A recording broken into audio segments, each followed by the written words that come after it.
صحابہ بیان فرماتے ہیں اشرف النبی صلی اللہ علیہ وسلم علی اتم من اطعام المدینہ، کہ نبی کریم صلی اللہ علیہ وسلم مدینہ کے ٹیلوں میں سے ایک ٹیلے کے اوپر تشریف لے گئے۔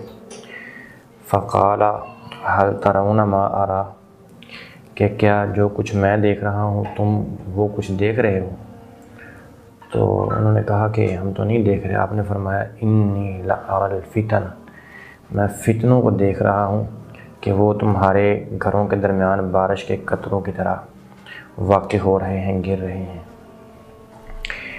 مطلب یہ ہے کہ نبی کریم صلی اللہ علیہ وسلم نے اپنی حیات مبارکہ میں ہی فتنوں کے ظہور کی پیشن گوئی فرمائی تھی کہ فتنے ظاہر ہوں گے، اور اس قدر شدت کے ساتھ ظاہر ہوں گے اور اس قدر تیزی کے ساتھ اتریں گے جس طرح آسمان سے بارش اترتی ہے۔ ویسے تو بہت زیادہ فتنے نبی کریم صلی اللہ علیہ وسلم کے دور میں بھی، اس کے بعد صحابہ کرام کے دور میں بھی آج تک چلتے آ رہے ہیں، لیکن آج کا یہ ہمارا جو دور ہے یہ یقیناً بہت زیادہ پرفتن ہے۔ ایک سے بڑھ کر ایک فتنہ ہے، ایک سے بڑھ کر ایک فتنہ ہے۔ لیکن ان دنوں کے اندر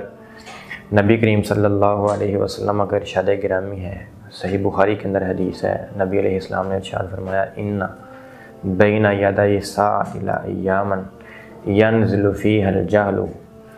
ویرفع العلم، کہ قیامت سے پہلے کچھ دن ایسے آئیں گے جن کے اندر علم اٹھ جائے گا اور جہالت نازل ہوگی، جہالت عام ہو جائے گی اور علم اٹھ جائے گا۔ اب یہ علم کیسے اٹھے گا، یہ بھی رسول اللہ صلی اللہ علیہ وسلم نے خود ہی اس بات کی وضاحت فرمائی۔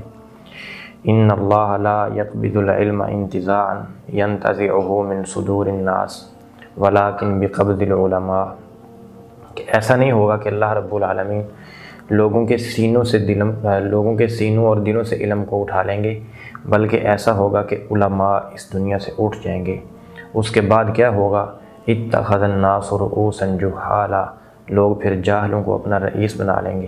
فافتؤوا بغیر علم، وہ لوگوں کو علم کے بغیر ہی فتوے دیتے چلے جائیں گے۔ فضلوا واضلوا، وہ خود بھی گمراہ ہوں گے اور لوگوں کو بھی گمراہ کر کے رکھ دیں گے۔ میرے یہاں پر یہ بات کرنے کا مطلب اور مقصد یہ ہے کہ اگر ہم اپنے اس حالیہ دور کو، یہ جو حالیہ ابھی حال ہی میں سن 2020 گزرا ہے، اس کے اندر بہت زیادہ اہل علم اس دنیا سے رخصت ہو گئے، دنیا سے اس زمین کو چھوڑ کر وہ اپنا آخرت کا سفر اختیار کر چکے۔ نبی کریم صلی اللہ علیہ وسلم کی یہ حدیث صحیح معنوں میں اس وقت کے اوپر فٹ آ رہی ہے کہ علماء اس زمین کو چھوڑ کر چلتے جا رہے ہیں، چاہے ان کا تعلق کسی بھی مکتب فکر سے تھا، لیکن آخر ان کا شمار علماء کے اندر تھا، اور وہ بہت ہی کثیر تعداد کے اندر اس دنیا سے رخصت ہوئے ہیں۔ یہ ہم سب کے لیے ایک لمحہ فکریہ ہے، ہمیں اس بات پر غور کرنا چاہیے۔ علماء جا رہے ہیں اور جہالت بہت زیادہ عام ہو رہی ہے۔ ایسی صورتحال کے اندر ہم سب پر یہ فرض اور ہم سب پر یہ پابندی عائد ہوتی ہے، ہم سب کا یہ حق بنتا ہے کہ ہم دین کی طرف، دین کے علم کی طرف کچھ نہ کچھ اپنا رجحان کریں، اپنے بچوں کو دین کی تعلیم دیں۔ بلکہ میں تو یہ سمجھتا ہوں کہ ہر مسلمان، چاہے اس کا تعلق زندگی کے کسی بھی شعبہ کے ساتھ ہے، چاہے وہ سرکاری ملازم ہے، چاہے وہ کاروباری طبقہ ہے، چاہے وہ تجارت کرنے والے لوگ ہیں، چاہے خواتین ہیں، چاہے مرد ہیں، چاہے بوڑھے ہیں، چاہے بچے ہیں، ایز اے مسلمان ہمیں دین اسلام کے ابتدائی احکام سے لازماً واقف ہونا چاہیے، جن کے ساتھ کم از کم ہم اپنے اللہ رب العالمین کے ہمارے اوپر جو حقوق ہیں ان کو ہم صحیح معنوں میں سمجھ سکیں، اللہ کی مخلوق کے ہمارے اوپر جو حقوق ہیں ان کو ہم صحیح معنوں میں سمجھ کر ان کو ادا کر سکیں۔ لیکن افسوس کی بات یہ ہے کہ ہم دین سے اتنے دور ہیں کہ ہمیں بالکل ابتدائی احکام کا بھی علم نہیں ہے۔ دین سکھانے والے علماء اٹھتے جا رہے ہیں اور ہماری کنڈیشن یہ ہے، یہ ہمارے لیے ایک لمحہ فکریہ ہے۔ سیدنا عثمان بن عفان رضی اللہ تعالیٰ عنہ